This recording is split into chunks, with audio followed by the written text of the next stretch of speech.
sure most of you have seen Super Size Me, but for those of you who haven't seen it, it's a documentary done by Morgan Spurlock.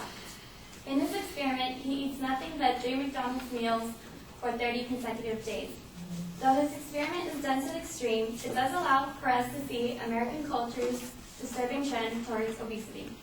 My proposition is that the regulation of the fast food franchise building permits would slow down the obesity problems in America. And this is why. First of all, fast food availability contributes to obesity. A multitude of fast food restaurants inhabit densely populated areas. Statistics show that McDonald's operates more than 30,000 restaurants in more than 100 countries on 6 continents.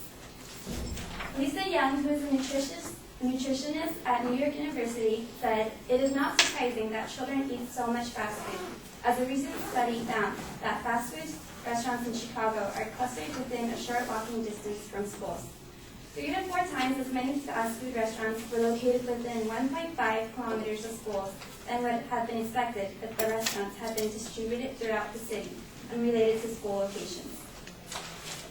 Secondly, the heavy barrage of fast food advertising has left a major impact on the lives of Americans. The fast food industry spends millions on marketing techniques.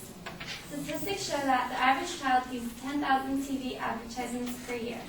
Before most children can speak, they can recognize McDonald's. In an experiment done by Morgan Spurlock in his documentary, he shows a child a picture that we aren't able to see it, and he asks, "Who's that?" The child responds, "George W. Bush."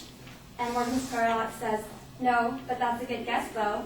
And he shows the picture to the camera, and we see that it's a picture of Jesus. But as he shows them pictures of Ronald McDonald or Wendy's, they instantly know who it is. Fast food is cheap, affordable, and convenient to the average bustling American.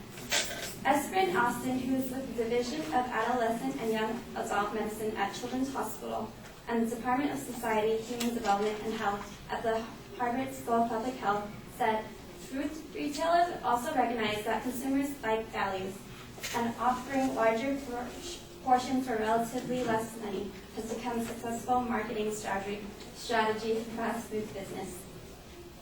Finally, local regulations can control the growth of fast food restaurants. In the case of the Village of Euclid versus Ambler Realty, which affirmed that comprehensive zoning laws were a permissible use of the police power and that public health was a permissible goal of zoning laws. Zoning laws separate cities into residential, commercial, and industrial areas. To sum it up, Alex explains why I believe there should be regulations on fast food franchises building permits because of 1, the availability of fast food restaurants, 2, the mass advertising, and 3, local regulations would slow down the obesity problem in America. Thank you.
All right, Shannon, I thought that you did an okay job identifying your proposition. I kind of like the opening, and the reference to the movie is fine.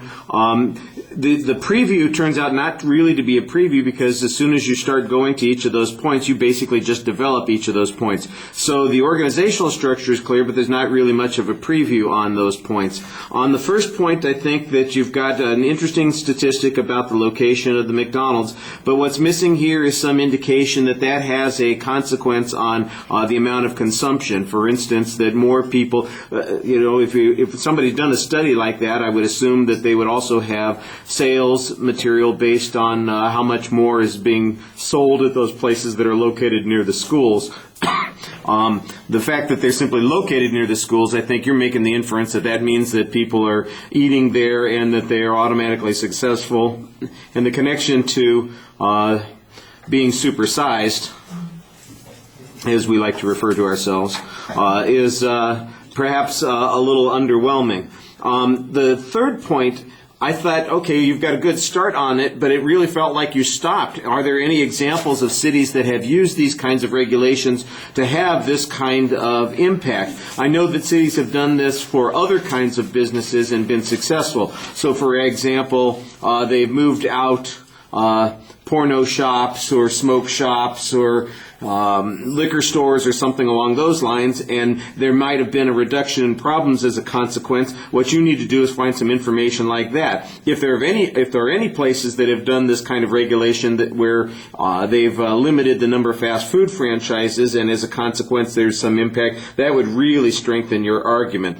You do an okay job talking to the audience, but the material is a little bit thin, and you've still got half of the speech time left, so there's plenty of room for expanding this argument.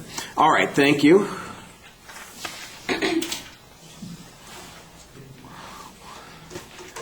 Joseph, we're going to get to you.